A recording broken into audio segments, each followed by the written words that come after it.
charity, baka kaya niya maging fix para mas madali tayo nagkaka-intindihan. Eh, ilan naman sa akin, thank you so much, and baka magkaroon pa tayo ng batch 2 nito na gagawin, hindi ko ang kakita lang naman eh.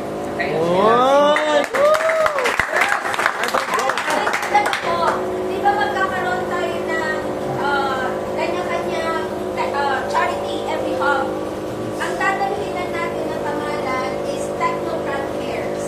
Okay, kung magpapagawa kayo ng tarpaulin, hindi na lang kayo nag-apply chat.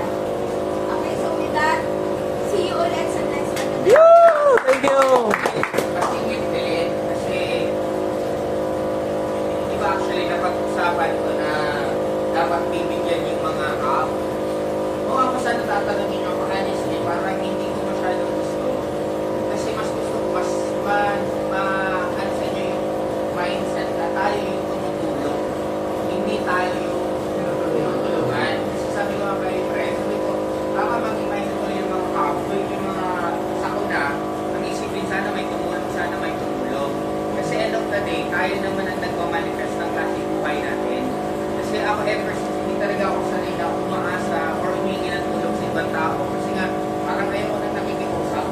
Kumbaga ayaw ko na yung buhay ko, binibase ko sa buhay or decision ng ibang tao. Kaya as much as possible, sana mas mag-intindi nyo na, kasi katulad kay Lada, ano ba si Lada? Marlon, sa baba. Si Lada, kasi dali ka usap, sabi ko, Lon, magawa ka ng sarili mong charity. O in a very, siguro in a span of 1 day, nakagawa siya agad.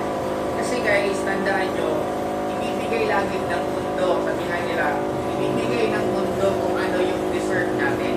Kung ano ang pinapato mo na energy, yun ang buhay na ibabalik sa'yo. Kaya dapat magbato ka ng mga magaganda, magbato ka na mas gusto mo makatulong. Kasi even ako, parang nagkaroon ako ng panibagong goal eh. Sabi ko, parang gusto ko tuloy magkaroon ng gamit. Katulad na daanan natin yung Red Cross, may sariling yung tubig, lagay ng tubig. Yung hinaraman natin si Francis na may sariling ganun din.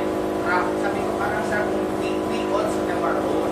And because of that, na parang ako, lalo gusto ko mas magsipag. Lalo ko gusto rin kumita ng mas malaki. Kasi meron akong paglalagyan ng pera. Kasi hindi naman enough na gusto ko lang kumita ng 100,000, 1,000,000. Ang tanong doon, aanin nyo. Kaya kung ang magiging thinking nyo lagi pang sarili nyo, ang magiging income nyo, laging pang sarili nyo ka. Pero kung sabi ko nga, nasa GC ko ng council ata eh. Ng council na sabi ko, gusto ko paglalabas sana,